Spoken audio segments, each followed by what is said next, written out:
മലയാളത്തിലൊരു വലിയ ട്രാജഡിയാണ് ഇപ്പോൾ സംഭവിച്ചുകൊണ്ടിരിക്കുന്നത്. എന്നിട്ട് പുസ്തകത്തിൽ വരിക അങ്ങനെ OB വിജയൻ അവാർഡ് കിട്ടിയ നോവൽ എന്നൊക്കെ പറഞ്ഞിട്ട് വരുന്നൊരവസ്ഥയുണ്ട്. പക്ഷെ മലയാളികൾ ഒരിക്കലും മൂന്നാട്ടിനെ അങ്ങനെ മറക്കില്ല. ബഷീറിനെ പോലെ അല്ല തകഴിയെ പോലുള്ള പഴയ തലമുറ ധൈര്യത്തോടെ എഴുതിയത് കൊണ്ടാണ് നമുക്കിപ്പോൾ എഴുതാൻ സാധിക്കുന്നത്. എന്ന് പറഞ്ഞ പോലെ മൂന്നേട്ടനെ കഥാപാത്രം എഴുതാൻ എനിക്ക് സ്വാതന്ത്ര്യമുണ്ട്. അദ്ദേഹം കേസ് കൊടുത്തിട്ടൊന്നും കാര്യമില്ല. ഞാൻ ഡൽഹിയിൽ ഇരുന്നുകൊണ്ടാണ് എഴുതിയത്. ഇവിടെ ഇരുന്നുകൊണ്ടാണ് എഴുതിയിട്ടുണ്ടെങ്കിൽ ഞാനിപ്പോൾ ഇവിടെ ഉണ്ടാവില്ല. പക്ഷെ ഭാഗ്യവശാൽ അന്ന് സോഷ്യൽ മീഡിയ ഇല്ലായിരുന്നു കേട്ടോ. ചില ഘട്ടങ്ങളിൽ ഞാൻ ഭയപ്പെട്ടു വരുന്നത്. ഇപ്പം നമ്മൾ സോഷ്യൽ മീഡിയയുടെ ഭാഷ കുറേ കൂടി അശ്ലീലവും ഒക്കെയാണ് കേട്ടോ. പക്ഷേ ഈ കത്തിൽ കൂടെയുള്ള ഭീഷണി ശരിക്കും ഭീഷണിയാണ്, ഭയപ്പെടുത്തുന്നത്. ഞാനൊരു പാട്ട് വെച്ചിട്ട് യേശുദാസ് സാറാന്ന് അവർക്ക് അറിയില്ല. അപ്പോൾ ആണ് എനിക്ക് മനസ്സിലായത് തൊപ്പി, സൈപ്പോപ്പി, പിന്നെ നാഗസൈരന്ധ്രി ഇവരൊക്കെയാണ് ഇവരുടെ ലോകം. മനസ്സിലായവരുണ്ട്, പക്ഷെ അവർ ഒളിപ്പിച്ചു വെക്കുകയാണ്. എന്തെങ്കിലുമൊക്കെ പണിയെടുത്ത് ജീവിക്കണ്ടേ മോനെ എന്ന് പറഞ്ഞിട്ട് പോകുമ്പോഴത്തേനും തിയേറ്ററിൽ ഭയങ്കര ചിരി ഉണ്ടാവുകയാണ്. ഇവരുടെ പൊതുവിടം സോഷ്യൽ മീഡിയ ആണ്. തുപ്പിത്തൂറിങ്ങനെ എന്ന് പറയുമ്പോൾ ഇത് നാഗസൈരന്ധ്രിയാണെന്നും നാഗസൈരന്ധ്രിയുടെ റീലുകൾ ഇങ്ങനെ നമ്മൾ കണ്ടുകൊണ്ടിരിക്കുന്നുണ്ടെന്നും.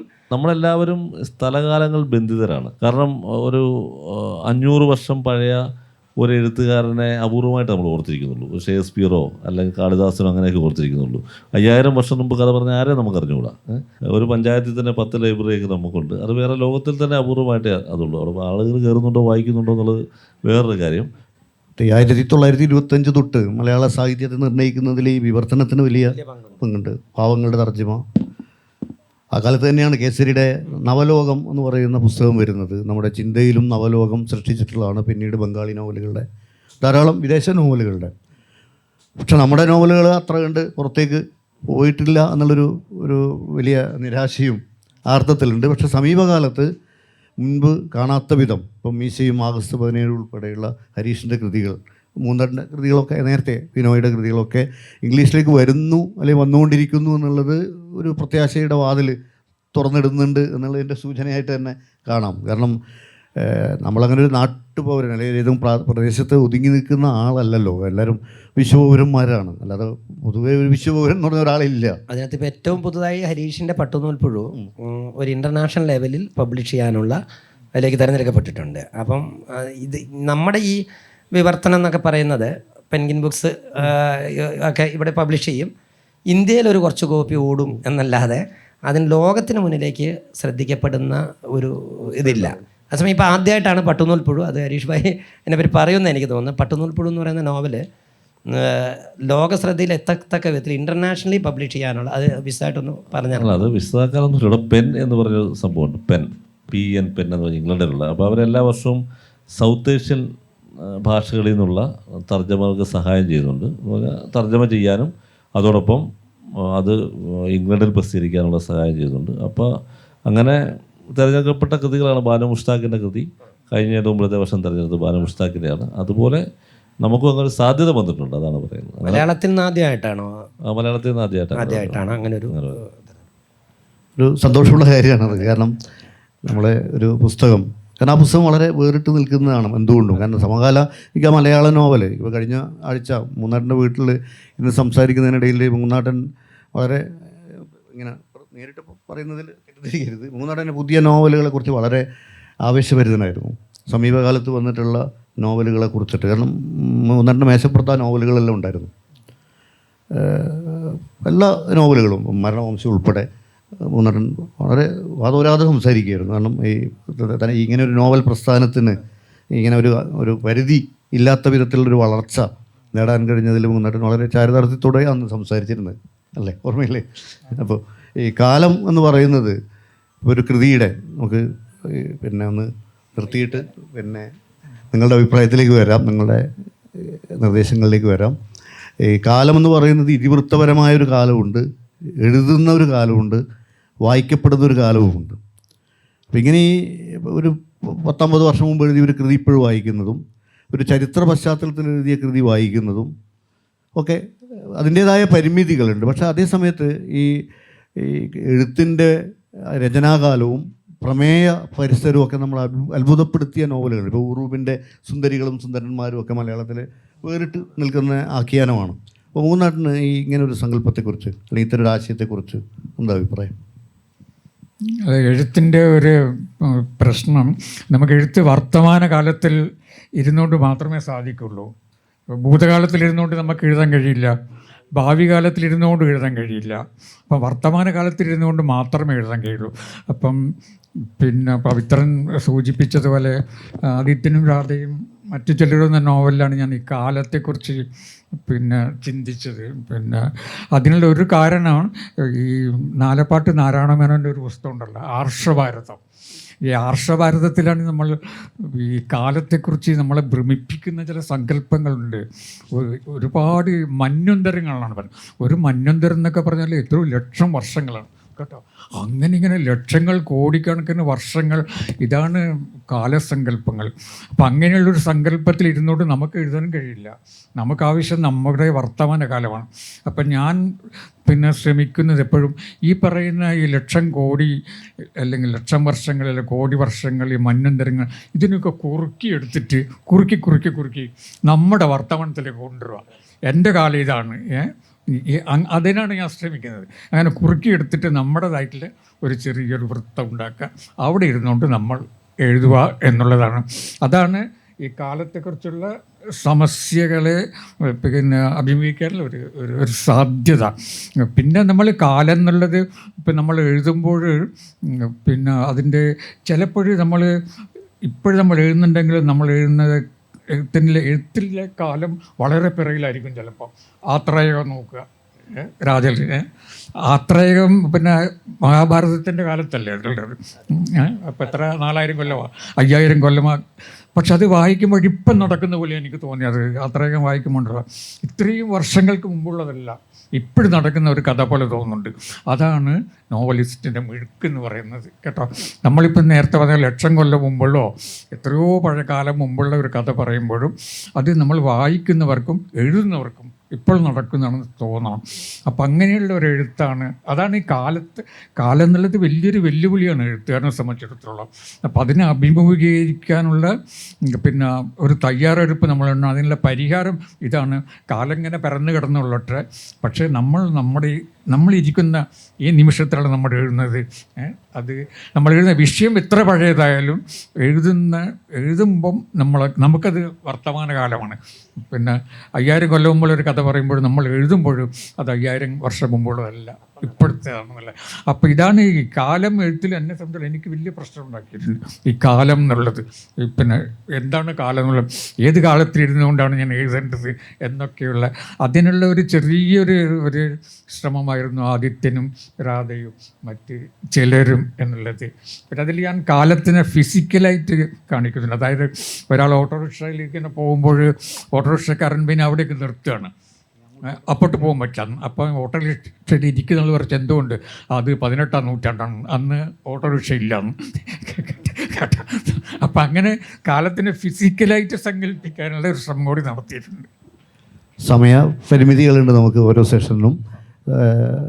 സ്വാഭാവികമായിട്ടും ഇനി പ്രിയപ്പെട്ടവർ, നിങ്ങളുടെ ഒരു സമയമാണ് ഈ എഴുത്തുകാരുമായിട്ട്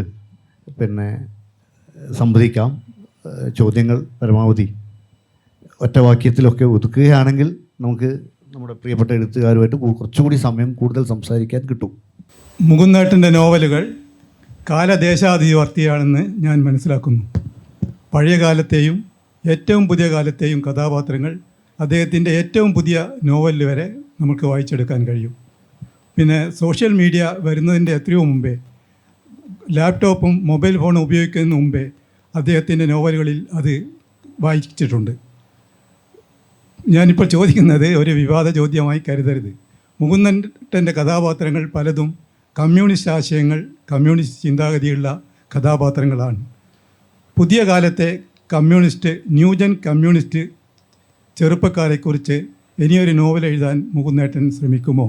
അല്ല, പുതിയൊരു തലമുറ ഉണ്ട് കേട്ടോ. പുതിയൊരു തലമുറ വരുന്നുണ്ട്. അത് നമുക്കിപ്പം ഇപ്പോഴത്തന്നെ വോട്ട് ചെയ്ത് കഴിഞ്ഞ തെരഞ്ഞെടുപ്പിൽ വോട്ട് ചെയ്തിട്ടുള്ളത് വലിയൊരു വിഭാഗം പുതിയ തലമുറയാണ്.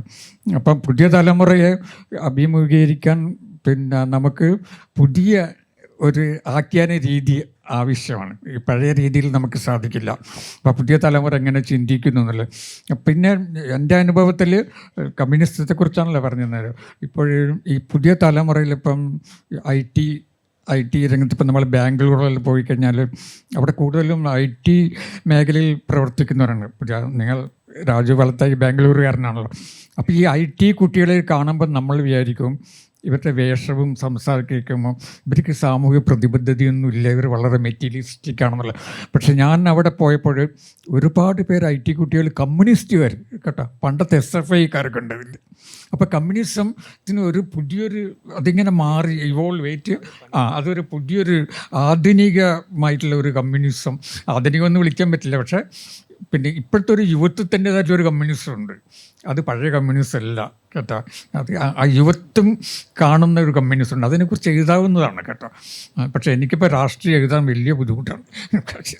ചെറിയ കാര്യത്തിന് പോലും ഇപ്പം ഞാൻ കഴിഞ്ഞ ഒരു പിന്നെ സംഭവം ഉണ്ടായിരുന്നല്ലോ, അഴീക്കോട് മാഷ് അവിടെ പോയപ്പം ഞാൻ പറഞ്ഞു അഴീക്കോട് മാഷ് ഉണ്ടായിരുന്നെങ്കിൽ പിന്നെ ഇടതുപക്ഷത്തിന് ഈ അപജയം സംഭവിക്കില്ലായിരുന്നു, അഴീക്കോട് മാഷ് കറക്റ്റ് ചെയ്യായിരുന്നു.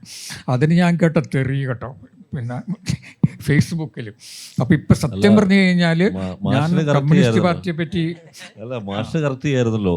മാഷ് കഴിഞ്ഞ 10 വർഷം കറക്റ്റ് ചെയ്യായിരുന്നല്ലോ മാഷ്. അല്ല പക്ഷെ എൻ്റെ ഇത് അപ്പം ഞാൻ കമ്മ്യൂണിസ്റ്റ് പാർട്ടിയെ പറ്റി കമ്മ്യൂണിസ്റ്റെ കുറിച്ച് നോവൽ തയ്യാറാണ്. പക്ഷെ അതിന് മുമ്പ് ഒരു കണ്ടീഷനുണ്ട്, സോഷ്യൽ മീഡിയ മുഴുവൻ ബാൻ ചെയ്യണം, എന്നാലും ഞാൻ എഴുതും. ഒരു പേടിയുണ്ട് നമുക്കെല്ലാം അല്ല. ഹരീഷ് സാറിനോടാണ് അത്. ഇത് നോവലിലെ ദേശമാണ് വിഷയമെങ്കിലും സാറ് തിരക്കഥ എഴുതിയ ഒരു ചിത്രമായിരുന്നല്ലോ നൻപകൽ നേരത്ത് മയക്കം.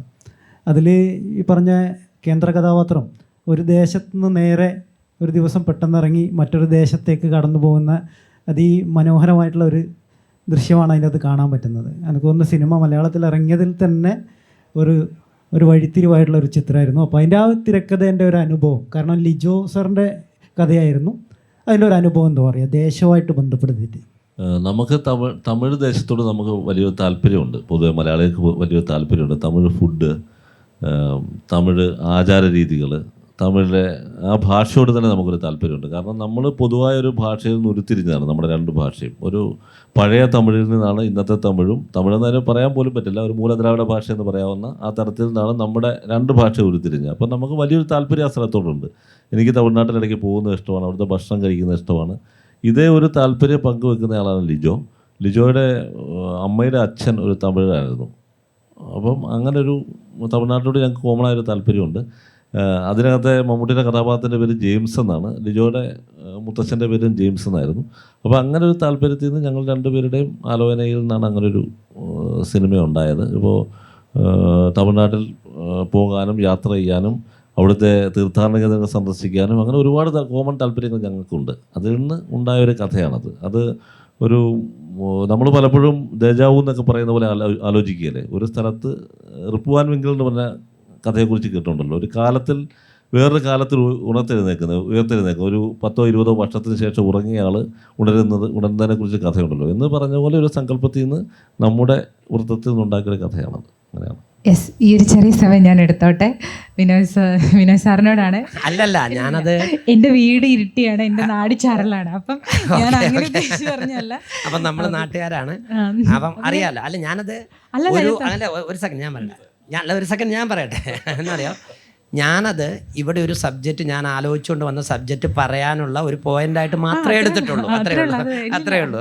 ഫീൽ ചെയ്തില്ല. അപ്പൊ ഞങ്ങളുടെ നാട്ടില് ഞങ്ങൾ ആദ്യമായിട്ട് കാണുന്ന ഒരു മുഖ്യധാര എഴുത്തുകാരൻ വിനോദ് സാറാണ്. അപ്പൊ നമ്മൾ ഞാൻ അങ്ങനെ ഉദ്ദേശിച്ച് പറഞ്ഞല്ല, എഴുത്തുകാരനാവണം എന്നൊന്നും നമ്മുടെ നാട്ടിൽ നിന്ന് ആരും അങ്ങനെ സ്വപ്നം കാണില്ല എന്ന് തോന്നുന്നു. എൻ്റെ ഒരു ചിന്തയാണ്. അപ്പോൾ എഴുത്തുകാരധികം ഇല്ലാത്തതെന്നാണ് ഞാൻ ഉദ്ദേശിച്ചത്. അപ്പോൾ ഗ്രാമാറ്റിക്കലി വന്നൊരു എററാണത്. അല്ല, ഞാനത് സാന്ദർഭികമായി ആ ഒരു പോയിന്റ് എടുത്തെന്ന് മാത്രമേ ഉള്ളൂ. എനിക്കിവിടെ പറയാനുള്ള വിഷയം അതുകൊണ്ട് പറഞ്ഞു നന്നായി എന്നാണ് എനിക്ക് പറയാനുള്ളത്.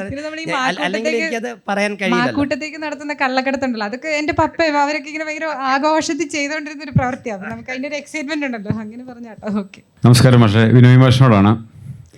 നമ്മൾ ഏകദേശം ഒരേ നാട്ടുകാരാണ്. അപ്പോൾ നമ്മുടെ നാട്ടിലെ മാഷ് പറഞ്ഞ പോലെ കാട് മൂടുന്ന നാടുകളെക്കുറിച്ച് പറഞ്ഞു. ഇപ്പം നമ്മുടെ ചന്ദനക്കാമ്പാറയിൽ കുടിയിറക്കുന്ന നമ്മുടെ ഷിമോഗ കുടിയിറക്കിൻ്റെ കാലത്തുണ്ടായ ഒരു ഷിമോഗ കോളനി എന്ന് നമ്മൾ പറഞ്ഞ നാട് മുഴുവനും ഇപ്പോൾ ഏകദേശം കാട് മൂടി അവിടെ മുമ്പ് പറഞ്ഞ അതേ അവസ്ഥയാണ്. ഇങ്ങനെ പാടാങ്കവല ആ ഭാഗം മുഴുവൻ. ഇപ്പം എൻ്റെ നാടിനടുത്ത് കഴിഞ്ഞ ദിവസം പുലി ഇറങ്ങിയിട്ടുണ്ടെന്നുള്ള ഭയങ്കര റൂമറുണ്ട്. ഫോറസ്റ്റുകാർ വന്ന് വീട്ടുകാരോട് മാറി താമസിച്ചോളാൻ പറഞ്ഞു. ഇങ്ങനെ കാട് മൂടി പോകുന്ന നമ്മുടെ നാടിനെ എങ്ങനെയാണ് മാഷ് നോക്കി കാണുന്നത്? ഞാൻ വളരെ വർഷങ്ങൾക്ക് മുമ്പ്, അതായത് 2018 ആണ് 17 ഒരു കഥ എഴുതിയിട്ടുണ്ടായിരുന്നു. മിക്കാനിയ മൈക്രാന്ത എന്ന് പറയുന്ന ഒരു കഥ ഞാൻ എഴുതിയിട്ടുണ്ടായിരുന്നു. എന്താണ് ഈ നമ്മുടെ കാർഷിക ലോകത്തിന് സംഭവിക്കുന്നത്? ശരിക്കും കൃഷി കേരളത്തിൽ കൃഷി ചെയ്ത് ജീവിക്കാൻ സാധിക്കില്ല ഒരു മനുഷ്യനും. അത് ഇന്നല്ല, എത്രയോ കാലം മുമ്പ് അങ്ങനെ തന്നെയായിരുന്നു. കാരണം നമ്മുടെ ഈ തൊട്ടുകൂടായ്മ തീണ്ടിക്കൂടായ്മ എന്ന് പറയുന്ന ഒരു സാധനം നമുക്ക് പണ്ടേ ചരിത്രത്തിലുള്ളതാണ്. ആ തൊട്ടുകൂടായ്മ വന്നതുകൊണ്ടുണ്ടായൊരു സംഭവം എന്ന് പറഞ്ഞാൽ തീണ്ടിക്കൂടായ്മയും കൂടെ ഉണ്ട് നമുക്ക്. മറ്റിടത്ത് തൊട്ടുകൂടായ്മയാണ്, കാണാൻ പോലും പറ്റില്ല എന്നുള്ള ആ ഒരു ഉള്ളത് കൊണ്ട് വന്നൊരു സംഭവം എന്ന് വെച്ചാൽ, നമ്മുടെ വീട് എന്ന് പറയുന്നത് ഒരു ഒരേക്കറിൻ്റെ ഉള്ളിലോ മറ്റുള്ള അങ്ങനെയുള്ള സ്ഥലത്തായിട്ട് നമ്മൾ ആരും കാണാത്ത ഒരു സ്ഥലത്ത് പുറമേ ഒരു അകലം നമ്മൾ പാലിച്ചു. അതേസമയം ഇപ്പം നമ്മൾ കർണാടകത്തിൽ പോവുകയാണെങ്കിലും കൃഷിസ്ഥലം വേറെ സ്ഥലത്തും ആളുകൾ താമസിക്കുന്ന എല്ലാം കൂടെ ഒരുമിച്ചും കൂടെയാണ്. പക്ഷേ ഈ ഒരു കാര്യം കൊണ്ടാണ് നമ്മൾ ഒരു പുരയിടം എന്ന് പറയുന്ന സങ്കല്പം ഉണ്ടായി. അന്ന് തൊട്ട് കൃഷിഭൂമി എന്ത് ചെയ്തു? വെട്ടിമുറിച്ച് അതിൽ വീടും വെച്ച് നമ്മൾ ആരെയും കാണാതെ ജീവിക്കുന്ന ഈ രീതി വന്നതുകൊണ്ട് കൃഷി ലാഭകരമായി നടത്താൻ ഒരിക്കലും പറ്റാത്തൊരവസ്ഥ വന്നു. അതാണ് ഭൂമി അന്വേഷിച്ച് കുടിയേറ്റം നടന്നതിൻ്റെ കാരണവും. ഒരു 25 ഏക്കറൊക്കെ ഉണ്ടെങ്കിൽ എന്ത് കൃഷിയും നമുക്ക് ലാഭകരമായിട്ട് നടത്താൻ പറ്റുള്ളൂ. കാരണം കാലാവസ്ഥ, അതിൻ്റെ കീടനിയന്ത്രണം, അപ്പം ഈ ഒരു സംവിധാനത്തിന് വേണ്ടി വളരെയധികം, അതുകൊണ്ടാണ് ജോസഫ് മുരിക്കൻ്റെ കൃഷി മാത്രമാണ് നെൽകൃഷി ലാഭകരമായിട്ട് കേരളത്തിൽ നടന്നിട്ടുള്ള നെൽകൃഷി എന്ന് പറയുന്നത് കുട്ടനാട്ടിലെ നെൽകൃഷിയാണ്. ഇതുകൊണ്ട് ഈ ഒരു ഘടകം കൊണ്ടാണ് കൃഷി നമുക്ക് ലാഭകരമല്ല. അപ്പം പരിസ്ഥിതിയും കർഷകരും തമ്മിലൊരു പോരാട്ടമുണ്ട്. ഞാൻ ഇതുവരെ കണ്ടിരുന്നത് പരിസ്ഥിതിക്കാരൊരു പക്ഷവും കർഷകരൊരു അല്ല. സത്യത്തിൽ ഇത് രണ്ടുപേരും ഒരുമിച്ച് നേരിടുന്ന ഭീഷണിയാണ്. കേരളത്തിൻ്റെ സാംസ്കാരികമായ ചരിത്രം നമുക്ക് പരിശോധിച്ചാൽ അതിൽ നിന്ന് ഉരുത്തിരിഞ്ഞു വന്ന കാര്യമാണിത്. നമുക്ക് മനസ്സിലായില്ലേ, ഈ കൃഷി നശിക്കുന്നതിൻ്റെ പിന്നിൽ തീണ്ടിക്കൂടായ്മ എന്നുള്ള ഒറ്റ കാര്യമാണ് കൃഷി നഷ്ടത്തിലേക്ക് പോകുന്നതിൻ്റെ ഘടകത്തിലേക്ക് എത്തിയത്. ഇതിനെപ്പറ്റി പിന്നെ നമുക്കാകെ ചെയ്യാവുന്നത്, നമ്മൾ ജീവിച്ചിരിക്കുന്നിടത്തോളം കാലം നമുക്കെങ്ങനെയുമൊക്കെ നമ്മളെക്കൊണ്ടാകുന്ന രീതിയിൽ പരിസ്ഥിതിയെയും കൃഷിയെയും സന്തുലിതമായിട്ട് കൊണ്ടുപോകുക എന്നുള്ളതാണ്. ആ കാഴ്ചപ്പാട് തന്നെയാണ് എപ്പോഴും എനിക്കുള്ളത്. അതിനുവേണ്ടിയുള്ള എഴുത്തുകൾ, അതാ ഞാൻ പറഞ്ഞത്, എഴുത്തിലൂടെ ഞാൻ ശ്രമിക്കുന്നത് അങ്ങനെ ഒരു കാഴ്ചപ്പാട് ഉണ്ടാകാനാണ്. മിക്കാനിയ മൈക്രാന്തൊക്കെ അതിലൂടെയാണ് പറയുന്നത്. അങ്ങനെ അല്ല, അതിൻ്റെ പേര് ഭൂലോകം മുടിച്ച് ഈ ഭൂലോകം മുടിച്ച് കയറി മൂടുമല്ലേ അവിടെ മുഴുവൻ. ഭൂലോകം മുടിച്ചെന്ന ഒരു വള്ളിച്ചെടിയാണ്. അത് മിക്കാനിയ മൈക്രാന്ത എന്ന് പറയുന്ന അതിനെ നമ്മൾ പറയുന്നത് ഒരു വള്ളിച്ചെടിയാണ്. അതിപ്പോൾ ഇവിടെ നോക്കിയാലും കാണാം.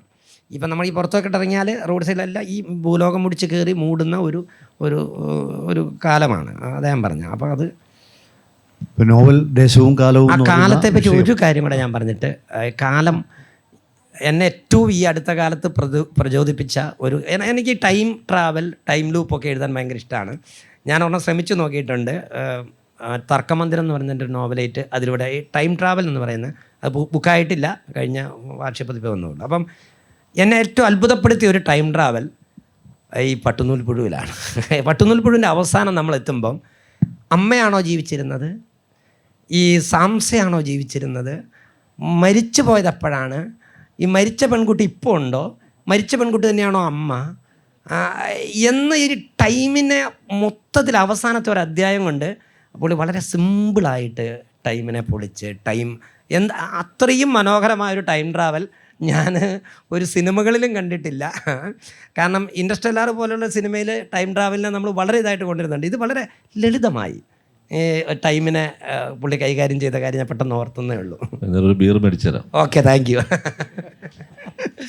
അപ്പോൾ ഈ വിഷയം ഈ മണിക്കൂർ ചർച്ച ചെയ്തിട്ടൊന്നും അവസാനിക്കുന്നതല്ല. ദീർഘ ചർച്ചകൾ ഈ നോവലിൻ്റെ ഈ ദേശകാല സ്വത്വങ്ങളെ സംബന്ധിച്ചിട്ട് വേണ്ടതാണ്. ഈ നമ്മുടെ പ്രിയ എഴുത്തുകാരെ ഈ സംവാദത്തിന് സഹകരിച്ചതിന് അങ്ങേയറ്റം നന്ദി പ്രകാശിപ്പിക്കുന്നു. ഒപ്പം ഇത്രയും നേരം ഞങ്ങളെ കേട്ടിരുന്ന എല്ലാവർക്കും നന്ദിയുണ്ട്. ഈ സെഷൻ ഇവിടെ അവസാനിപ്പിക്കുകയാണ്.